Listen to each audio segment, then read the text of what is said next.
Bueno, es un documento muy valioso, desde luego. Aparecen imágenes del primer manga que leyó, Son Goku, Son Gokun, de Fujio Akatsuka, que reproduce así. Y bueno, Akatsuka, desde luego, eh, es tamaño maestro, es tan gran maestro que bueno, es la figura de referencia que aparece en manga de Shot, en la obra de Akatsuka.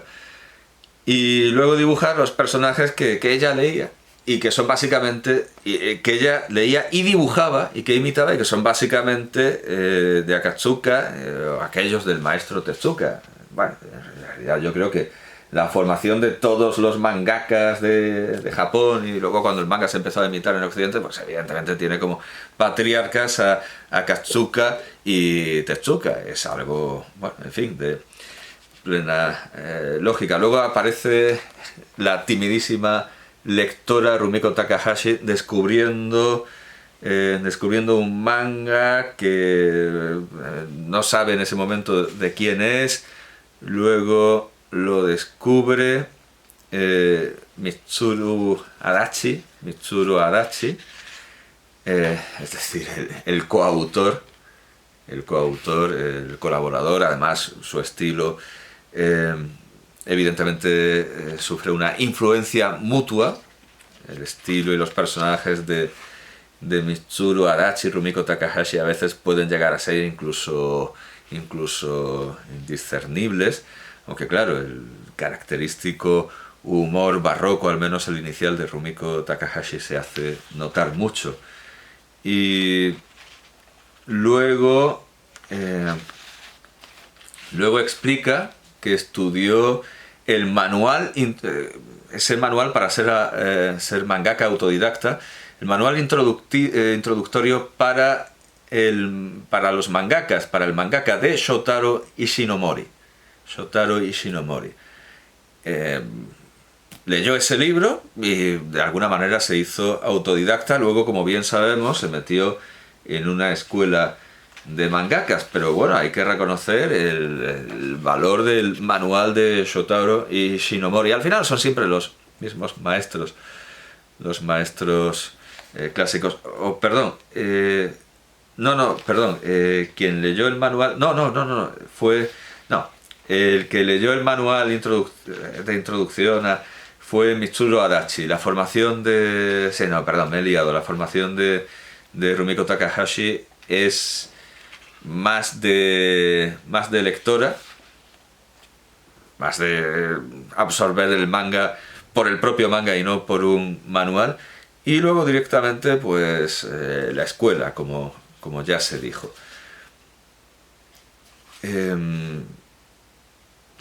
De hecho, aun cuando dibuja, se sigue recordando como lectora de Rocky Joe, Yakyukyo no Uta, Devilman, Aito Makoto, en fin, y aparece con ese rubor leyendo.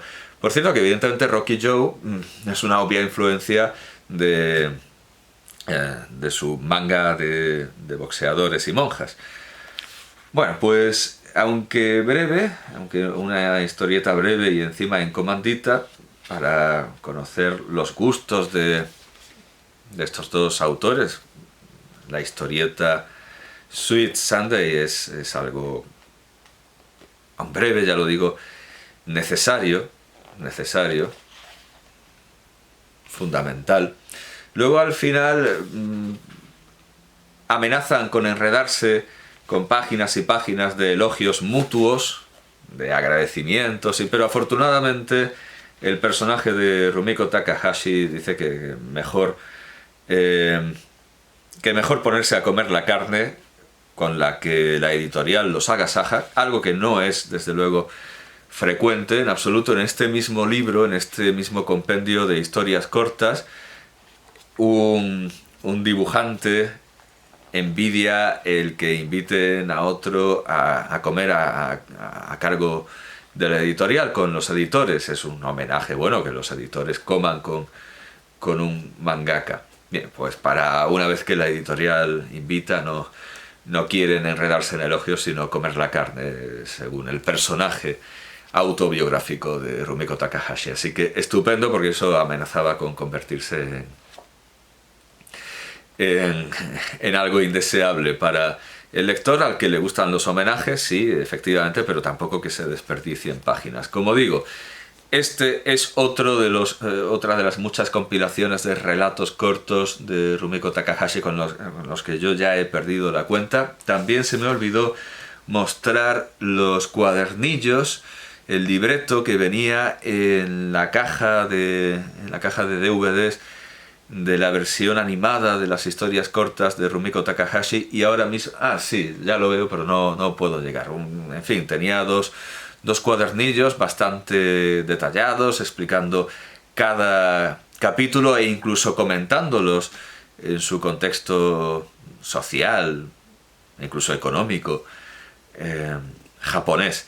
Pero no lo tengo a mano, y tampoco tengo a mano sí lo tengo, pero no lo tengo a mano, y tampoco tengo la biografía de Rumiko Takahashi, que ya digo, se me hace esencial, y además es absurdamente barata. Sigue siendo, lo consulté hace poco para ver qué más podía comprar de Rumiko Takahashi, y sigue teniendo un precio bastante sorprendente, incluso para lo que es el precio o bien del manga o de lo relacionado con el manga. Bien, pues esta es de sus producciones más modernas. Como digo, no es tan barroca, tan abigarrada de personajes y de secuencias, pero sí que se mantiene fielmente en lo fantástico. Y son historias... Bueno, de hecho es que, claro, la portada es una portada en la que imita un estilo de manga que es más moderno, pero el suyo sí sigue siendo también bastante fiel a su estilo. Pero sobre todo sigue siendo fiel a lo fantástico, aunque también hay historias costumbristas y realistas, o de realismo mágico, como esa de la flor Odi Etamo, con título de Catulo, que sale como personaje. Sí, efectivamente, sale como si fuera un personaje, la flor Odi Etamo. Le queda mucho, me parece, a Rumiko Takahashi por crear, publicar, aunque al final casi todas las nuevas series son variaciones de Urusei Yatsura, aunque curiosamente en este volumen 500 novelas gráficas esenciales de Jim Cannenberg Jr. aparecen listadas. Es un volumen muy abigarrado, en la que no solo hay no solo hay manga, evidentemente. El manga es aquí confluyen todos los estilos, todas las naciones, y son todas las historietas gráficas modernas. No hay ninguna del siglo XIX, de los años 20, de los años 30. Digamos que son las historietas modernas, así como haré una sección en la biblioteca de manga moderno, es decir, a partir de 1945, a partir de que la cultura japonesa confluye con la americana y con la occidental en general. Digamos que lo que hay aquí son novelas gráficas, historietas, cómics posteriores a 1945, la inmensa mayoría bastante de los 60 en adelante, aunque claro, está Crumb, etc. Bueno, pues en esta selección de 500 novelas esenciales hay 3 de Rumiko Takahashi, pero son las modernas. No está Urusei Yatsura. Está Inuyasha, de la que recomiendan el primer volumen, es decir, recomiendan incluso volúmenes concretos. Le dan 4 estrellas, pero bueno, viene a ser algo muy parecido a Urusei Yatsura, solo que en lugar de alienígenas son demonios, pero al final da igual, porque también salen también salen demonios en Urusei Yatsura. La califica como comedia romántica, parte de una serie aún en curso, y dice que ciertamente está a la par con puede igualar a su mejor material. Los demonios grotescos y las situaciones peligrosas hacen de esta una obra más perturbadora de lo que podrías esperar. La otra obra que antologan es Ranma 1,5, le dan también 4 estrellas, una encantadora comedia dramática sobre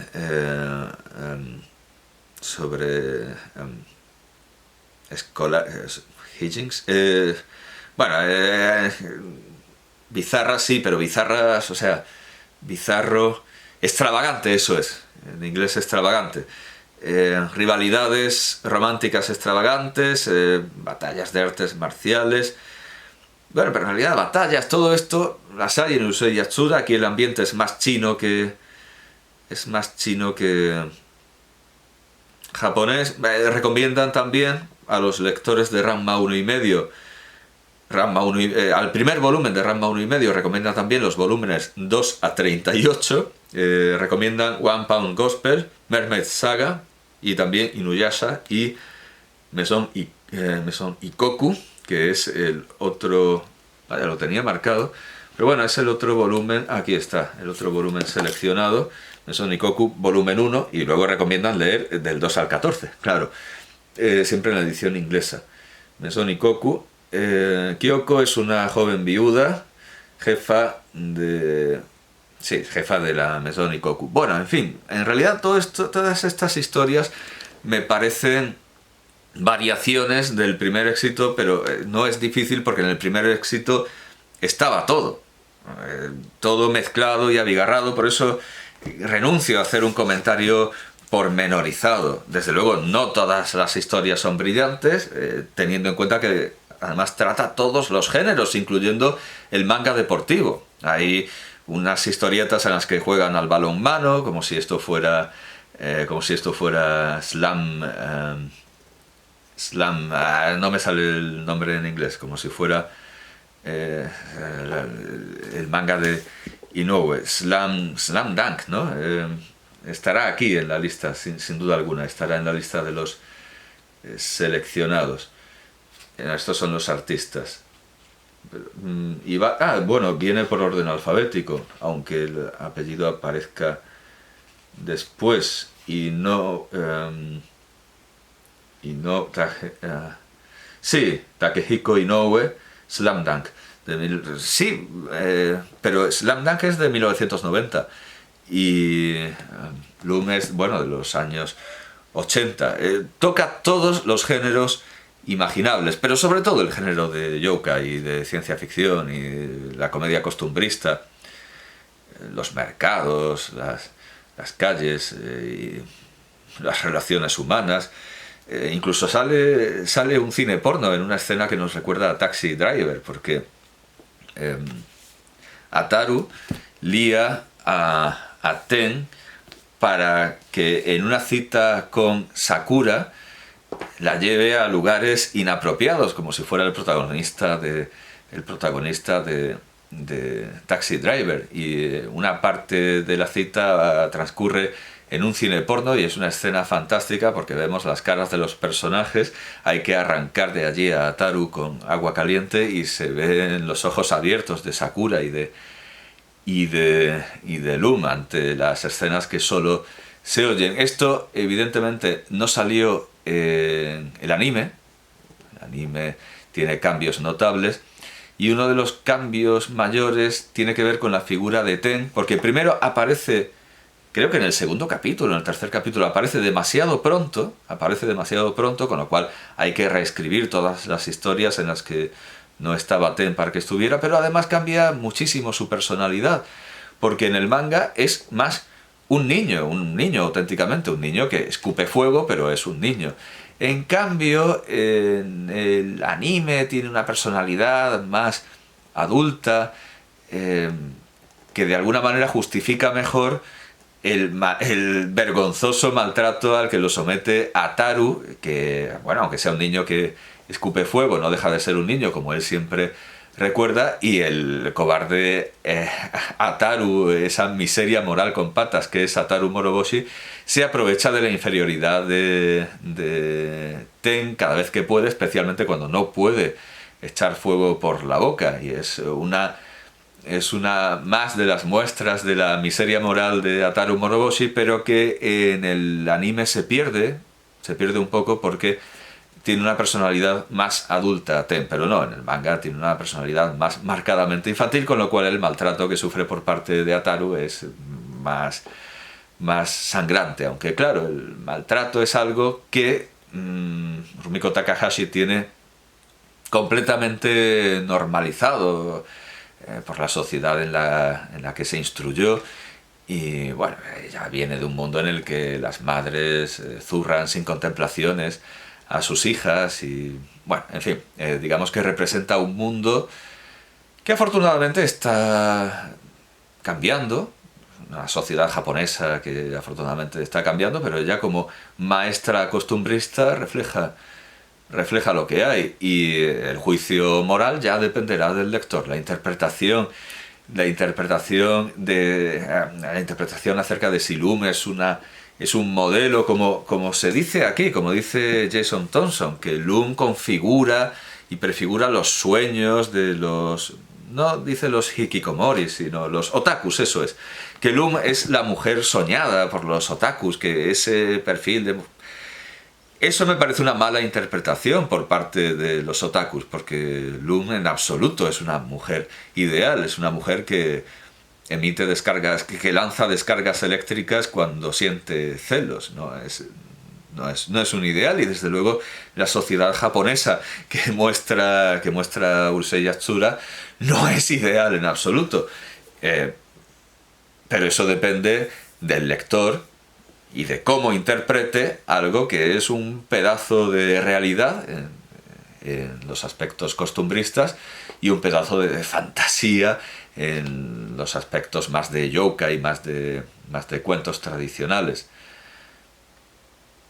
Es una maestra de la pintura humana, no costumbrista y fantástica, no, es porque lo fantástico también pertenece a lo humano, es una maestra del retrato de lo humano y luego ya por supuesto depende de cada lector cómo interpretar esa humanidad que nos ofrece la magnífica pintura de Rumiko Takahashi.